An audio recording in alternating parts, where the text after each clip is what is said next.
Hi friends, ఈ వీడియోలో మనం టెర్రస్ ఫార్మింగ్లో భాగంగా ఇన్సులిన్ మొక్కను ఎలా పెంచాలో తెలుసుకుందాం. ఇన్సులిన్ ప్లాంట్ని చాలామంది డయాబెటీస్ ప్లాంట్ అని కూడా పిలుస్తుంటారు, ఎందుకంటే ఇది బ్లడ్ షుగర్ లెవెల్స్ని న్యాచురల్గా కంట్రోల్ చేయడానికి ఉపయోగపడుతుంది. ఈ ప్లాంట్ యొక్క లీవ్స్లో మెడిసినల్ ప్రాపర్టీస్ ఎక్కువగా ఉంటాయి. అవి తీసుకున్నప్పుడు బాడీలో షుగర్ అబ్జార్ప్షన్ స్లో అవుతుంది.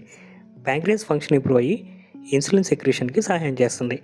రెగ్యులర్గా ఒక ఆకును తినడం వల్ల డయాబెటీస్ టైప్ 2 పేషెంట్స్కి షుగర్ లెవెల్ కంట్రోల్లో ఉండడంలో ఉపయోగపడుతుంది. ఇది డైజెషన్ ఇంప్రూవ్ చేసి కాన్స్టిపేషన్, ఎసిడిటీ లాంటివి తగ్గించి బాడీని ఫ్రీ చేస్తుంది. కొలెస్ట్రాల్ని తగ్గించి హార్ట్ హెల్త్కి కూడా బాగా ఉపయోగపడుతుంది. యాంటీ ఆక్సిడెంట్ ప్రాపర్టీస్ వల్ల బాడీలో ఫ్రీ రాడికల్స్ని ఫైట్ చేసి ఇమ్యూనిటీని బూస్ట్ చేస్తుంది. అలాగే కిడ్నీ, లివర్ హెల్త్ని మెయింటైన్ చేయడంలో కూడా మంచిగా సహాయం చేస్తుంది.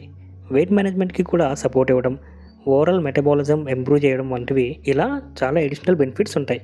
కానీ డయాబెటిక్ పేషెంట్స్ అందరూ డాక్టర్ కన్సల్టేషన్ తర్వాత మాత్రమే మెడిసిన్స్ని స్టాప్ చేయకుండా ఈ ప్లాంట్ లీవ్స్ని రెగ్యులర్గా యూస్ చేయాలి. ఇన్సులిన్ మొక్కను పెంచడానికి 12x12 సైజ్ గ్రో బ్యాగ్ సరిపోతుంది అండ్ స్టెమ్ సిస్టంలో పెంచుతారు. బట్ నర్సరీస్లో దొరికే చిన్న ప్లాంట్తో కూడా గ్రో చేయొచ్చు. నెక్స్ట్, సాయిల్, కోకోపీట్ అండ్ వెర్మి కంపోస్ట్ని మిక్స్ చేసి రెడీగా ఉంచుకోండి. ఆ మిక్స్ చేసిన దాన్ని గ్రో బ్యాగ్లో స్ప్రెడ్ చేసుకొని జెంటిల్ వాటరింగ్ చేసి సాయిల్ని మాయిస్ట్గా పెట్టుకోండి. నెక్స్ట్, ఇప్పుడు ప్లాంట్ని గ్రో బ్యాగ్లో కొంచెం డీప్గా పెట్టి సాయిల్ లేయర్స్లా వేసి కవర్ చేసి పెట్టండి. ఇన్సులిన్ ప్లాంట్కి ఇండైరెక్ట్ సన్లైట్ ఉండాలి and morning or evening consistent watering చేస్తే చాలు. ఓవర్ వాటరింగ్ మాత్రం చేయకండి. ఇన్సులిన్ మొక్కని చాలా కేర్గా పెంచాలి.